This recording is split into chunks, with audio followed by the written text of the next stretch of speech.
விசுவாசித்தால் தேவனுடைய மகிமையை காண்பாய்.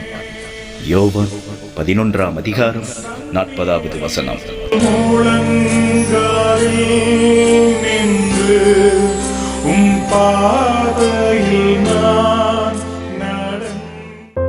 கிறிஸ்து இயேசுவின் நாமத்தினால் இந்த காலை நேரத்தில் உங்களை வாழ்த்துகிறேன். இந்த நம்பிக்கையின் செய்திக்கு உங்களை யாவரையும் வாழ்த்துகிறேன், வரவேற்கிறேன். யோவான் 11:40 நீ விசுவாசித்தால் தேவனுடைய மகிமையை காண்பாய் என்று வாசிக்கிறோம். If you believe you will see the wonders.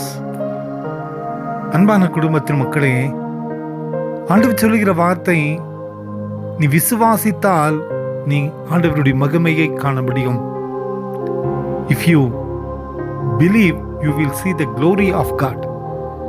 அன்பான குடும்பத்தின் மக்களே, இது ஆண்டவர் நம்பிக்கையாய் சொன்ன ஒரு வார்த்தை. நீ விசுவாசிக்க வேண்டும்.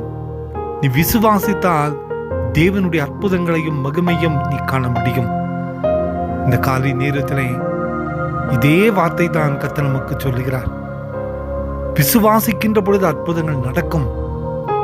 இதோ மரித்து போன லாசரு உயிரோடு எழுவான் என்று நீ விசுவாசித்தாலே அற்புதங்களை நீ காண்பாய் என்று சொன்ன ஆண்டவர், நமது வாழ்க்கையிலே நாம் சந்திக்கிற பிரச்சனைகளை தீர்ப்பது மிக எளிது. அந்த ஆண்டவர் தான் இந்த காலை நேரத்தில் சொல்லுகிறார், நீ விசுவாசித்தால் ஆண்டவருடைய மகிமையை நீ காண முடியும். அன்பான குடும்பத்தின் மக்களே, இந்த அருமையான இந்த காலை நேரத்திலே நம்மையே நாம் ஆராய்ந்து பார்ப்போம். நம் வாழ்க்கையில என்னென்ன தேவைகள் உண்டோ, என்னென்ன மரித்து போன சூழ்நிலைகள் உண்டோ, என்னென்ன செயல்பட முடியாதபடி தடைகள் உண்டோ, எது ஜீவனற்றதை போல போய்கொண்டிருக்கிறதோ, இவைகளின் மத்தியிலே நாம் விசுவாசிக்கின்ற பொழுது கர்த்தர் சொல்லுகிறார், நீ மகிமையை காண்பாய். நிச்சயமாய் அவரை நம்பின பிள்ளைகள் ஒவ்வொருவருடைய வாழ்விலும் அந்த மகிமையை நமக்கு செய்வார். அற்புதங்களை நாம் காண்போம். இந்த நாளிலே அப்படிப்பட்ட அற்புதங்கள் நடக்கும். கவலைப்படாதிருங்கள், கர்த்தர் மகிமையை நமக்கு வெளிப்படுத்துவார். ஜெபிப்போமா?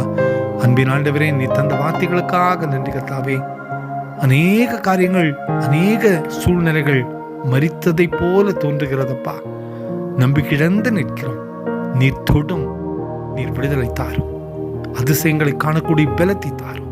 நாங்கள் விசுவாசிக்கிறோம். மகிமையை காண கிருபை செய்யும். இயேசுவின் மூலம் ஜெபங்களும் எங்கள் நல்ல பிதாவே. ஆமென், ஆமென், ஆமென்.